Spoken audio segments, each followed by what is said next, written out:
welcome back to Hedgehog Hollow. Today we are back with our Infusible Ink series. If you missed yesterday's video, check it out in that top right hand corner and be sure to subscribe to our Infusible Ink playlist. Now this week we're talking all about Cricut's brand new release and all the different things you can do with it, some top tips and talking you through the process.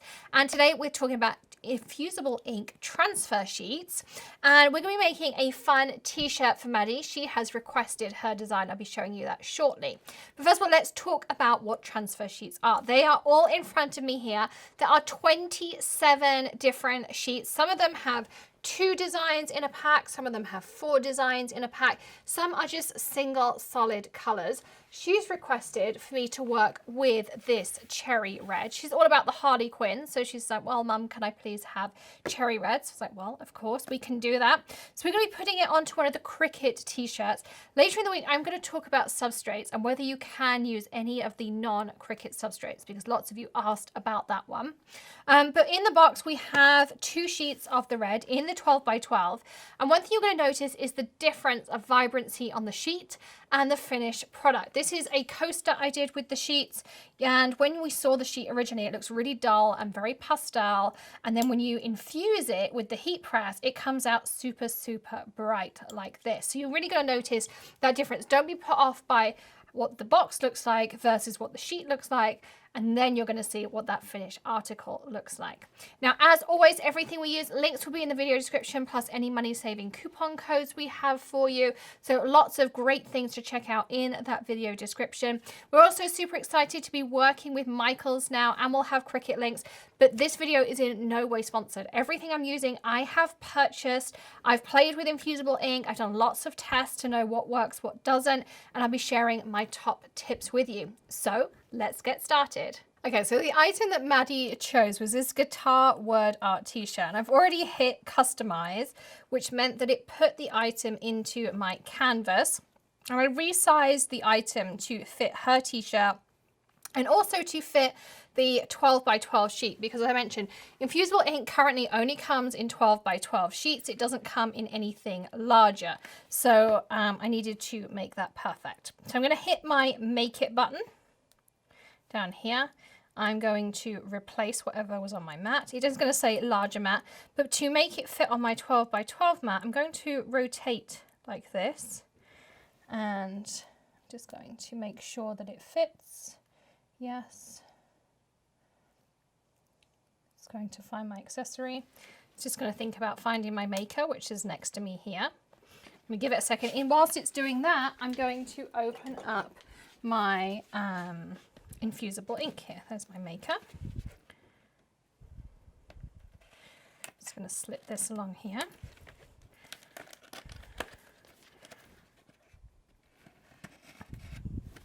Like so. I need to mirror for iron on. And I'm going to select all materials and Infusible Ink. And it is ready to go. So it's telling me make sure mirror on is turned up and material is inked side up, which it will be. And I will show you that in a second. Okay, so you can see it kind of looks quite dull compared to this, but you'll see how that's going to change as we go along. So I just need 1 sheet of this out for now. There's also butcher paper in here, which you're going to need, so we'll keep that to the side. And there's a little thing about following the directions at infusibleinc.com. Okay, so we'll just pop all of that in here and we'll get rid of our packaging. Now, one thing I really like about my maker is that I can put my iPad in the top. We'll grab our mat. I'm not going to worry that it's a smaller mat because I only have the 12 by 12 sheet. And the first thing I like to do is open this up and just curl it back on itself. Because if you do get the Infusible Ink in contact with your mat here, it does kind of transfer a bit onto the mat. So ideally we don't want that to happen. Now this one is a larger design, so I'm going to try to make sure I'm fairly accurate with where I'm putting it onto the corners of my mat like this. And on the back, you'll notice that there is a plastic backing sheet. So I'm just going to press this down. Again, give it a nice good press. As always, you want to minimize any, big bubbles, those kinds of things in the back. Now, standard Cricut procedure, our arrow is flashing. So that's what we're going to do. That's what we're going to press. Then our C is going to flash. So that's what we're going to press next. And now it's going to do its cut. So we're going to wait for it to cut. And then we will obviously do our weeding step. And then we're going to come back and we will add it on to our t-shirt.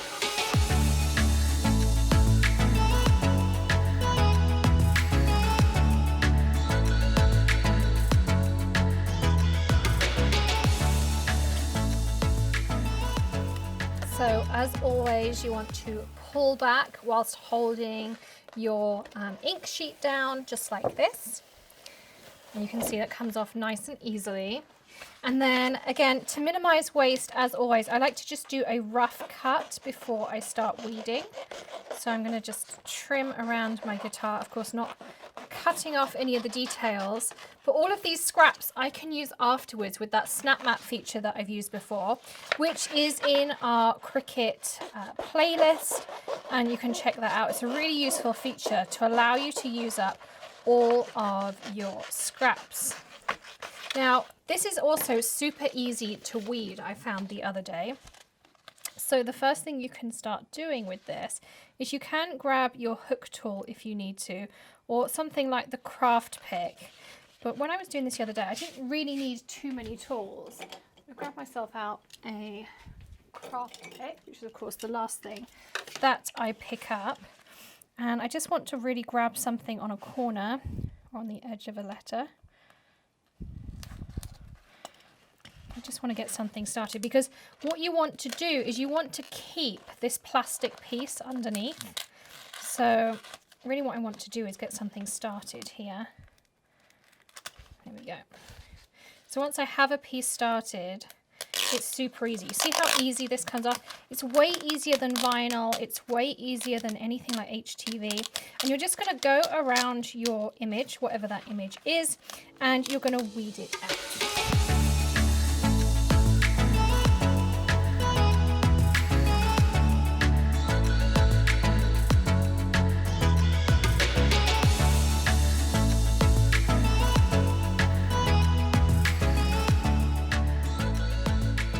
So we have weeded out our design, and it's actually really easy. You saw how easy that kind of piece came out. Obviously this one has a lot of text in it, so that makes it a little bit harder, but just with a craft pick or the weeding tool, however you like to do it, I find that this, though, out of HTV and everything else I've worked with, this is by far the easiest. Now the next thing you're going to need is the heat transfer guide, and the easiest way to get to that is go to infusible-ink.com, scroll down to where it says apply heat and click on the view heat guide. And then you're going to want to do select heat transfer material, ink transfer sheet, select base material, and we're working here on the t-shirt. Hit apply, and it's super simple. It tells me 385 degrees for 40 seconds. Light pressure, warm peel. If you're in Europe, you just hit the C and it tells you it in Celsius. So let's do that first of all. We're going to turn on our EasyPress. I'm going to hit my thermometer. I'm going to go down to 385, and then I'm going to hit my timer to 40 seconds. If you hold it, it goes in 5-second increments to make it even quicker. So that's going to start heating up. Now, whilst that's prepping, we can do everything else. It also tells me my sandwich. So my mat goes on the bottom, my EasyPress mat. Then I put butcher's paper in the middle. Then I put my t-shirt, then I put my design, then butcher's paper, then EasyPress. So everything is there for it. It tells you the supplies, it tells you the preparation, the application, the care, all of those things. It really does tell you everything. So we can start doing our prep work. Okay, so I have my mat down here. I'm going to take my first piece of butcher's paper. This is the little lint sheet that it was talking about in there as well. So I'm going to put my butcher's paper inside my t-shirt as flat as possible to the area that I want to apply. We'll just give our t-shirt a little shake out like this. And I'm going to turn my t-shirt in this direction.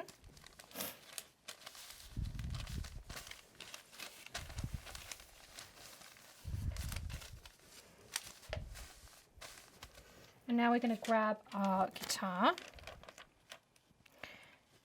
And I'm going to have it go on the seam down here. And I'm going to have it go all the way up. So this is what allows you to just stick it down nicely and nice and even. Again, I'm just going to move my butcher's paper up so that there is butcher's paper all the way up. The reason you want this is it stops the ink infusing onto the back side of your t-shirt. So that's why it's important to make sure there is butcher's paper underneath all of your design.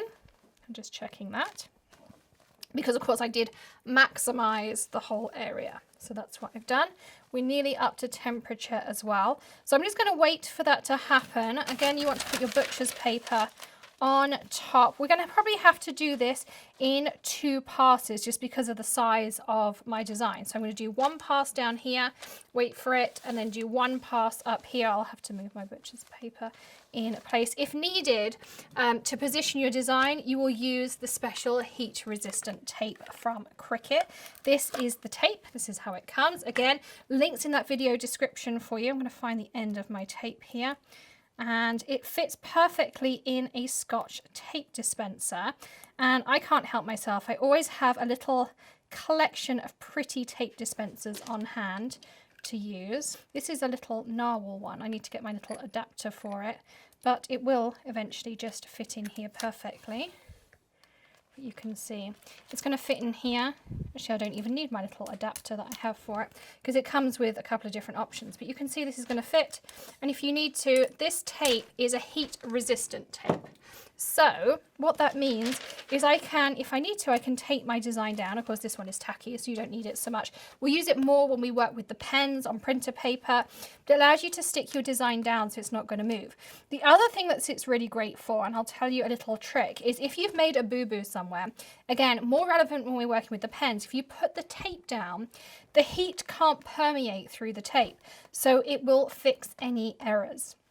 So it's really great for that as well. So it's a little bit of a boo-boo fixer too. So anyway you put the tape, the heat's not going to permeate.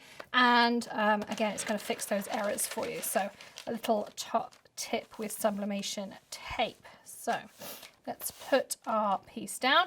We're only about 30 degrees off, so it'll beep at us. So the EasyPress beeps when it gets to temperature, which is something I really do like about the EasyPress. Of course, you can use clamshell presses like the one behind me as well. Personally, I really like the EasyPress. It's going to again depend on what substrate you're using. So if you're using something like the sequin bags or a quilted item, there you are, it's ready, then you're going to need a clamshell press because of the pressure. But with these Cricut substrates, you don't need to do that. So I'm going to do half, press my green button, wait for it to go. And it counts down. So you have a visual reminder, and then again, it's going to beep at the end. It said light pressure. So we're just going to put our hands on there and just make sure it stays down. Now, another top tip is when we go to transition, we're not going to slide across.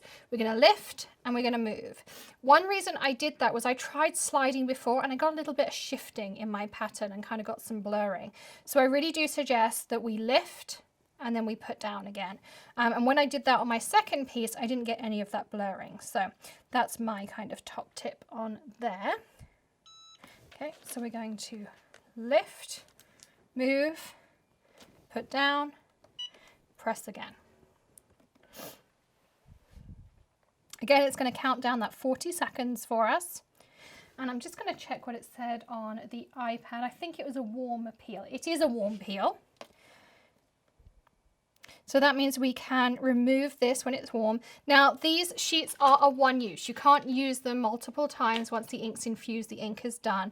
You won't get multiple presses out of them. Okay, we're done. We'll put it back onto its rest.